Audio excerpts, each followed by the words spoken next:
السلام علیکم ورحمت الله وبرکاته. د تاریخي شخصیاتو او واقعیاتو کم سلسله چې موږ شروع کړې وه پای کې ما یو ویډیو په 12 اگست کړی وه چې کم ته د بابړې سانحه بابړه وی او د پښتنو کربلا ورته وی.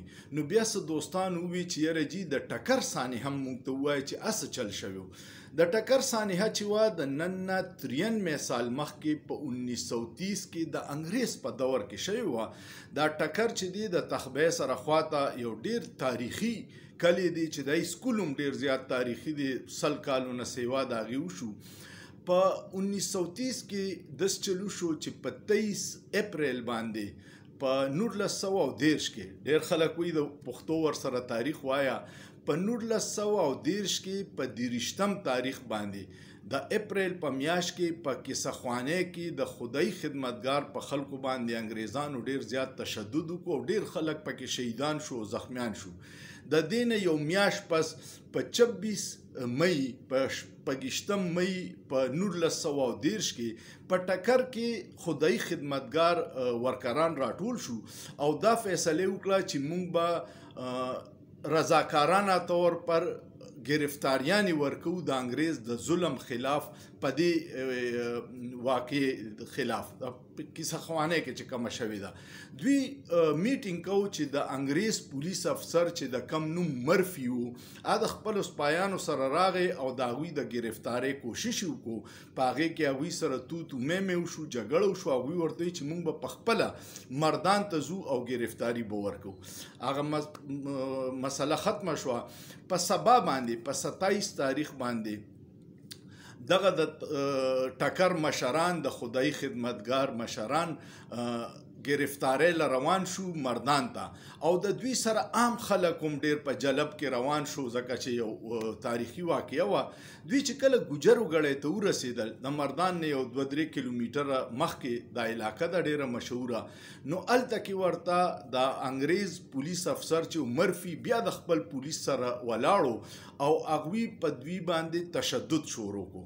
دغه تشدد سره په دې جلوس کې یو کس و، د هغه نوم سلطان پهلوان، هغه ډز وکړو او د ډز سره د مرفي چې دی افسر دا د خپل ټټونه را پریوتو او تشدد روانو. نو د ګجرو ګړی ښځو هم د خدای خدمتګار خلکو له اوبه چاره ایستې، منډې تړلې ورلوالي.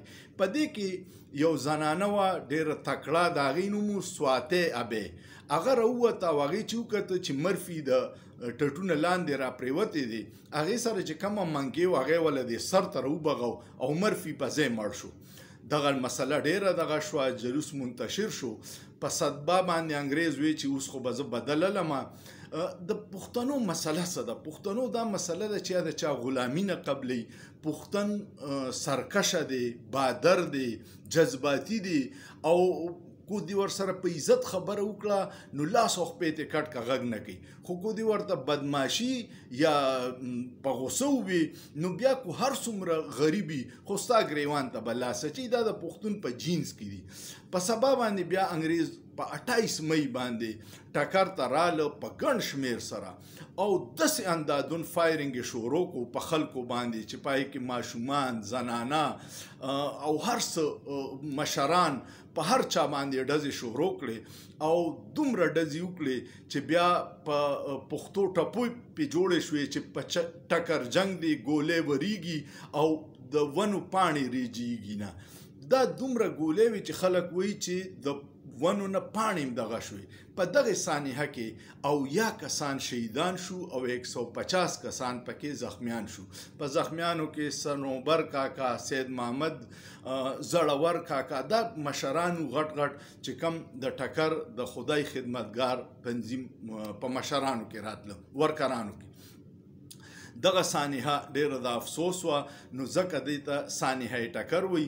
بیا چې د نیشنل پارټۍ حکومت راغی نو امیر حیدر خان هوتي صاحب په ټکر په 80 کې یو شهدا یادګار جوړ کړی دی. تاسو چرته اتفاق وشي د تخبې نه دی خوا ټکر ته راوځي نو تاسو ته پته ولګي. د ټکر دویمه مشهورتیا دا ده چې سردار علي ټکر چا چې د غني خان کلام ویلی دی او ډیر مشهور شوی، ډیر په ښکلي اندازې ویلی، هغه هم د دغې ټکر علاقې دی.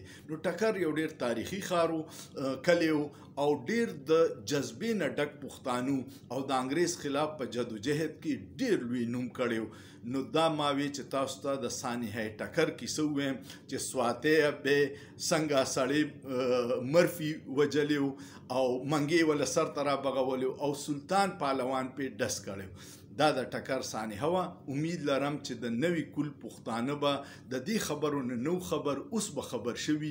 نو که تاسو له دې ویډیو مزه درکړه، خوند درکو، کمنټ پې لازمن کوئ چې ما ته پته لګي چې تاسو د دې نه څه زده کړه. لایکس ورکوئ او د دوستانو سره یې شیر کوئ چې کم نور دوستانو ته، پښتنو ته، ځوانانو ته د پښتنو د دې چې هر چا پې ظلمونه کړي د دې ورته پته نشته چې د دوی ته پته ولګي چې زموږ مشرانو د دې ملک د ازادۍ دپاره، د خپل علاقې د ازادۍ دپاره څومره ډېرې قربانیانې ورکړي او سوچ پې وکړئ. په سوچ کې څه ګناه نشته.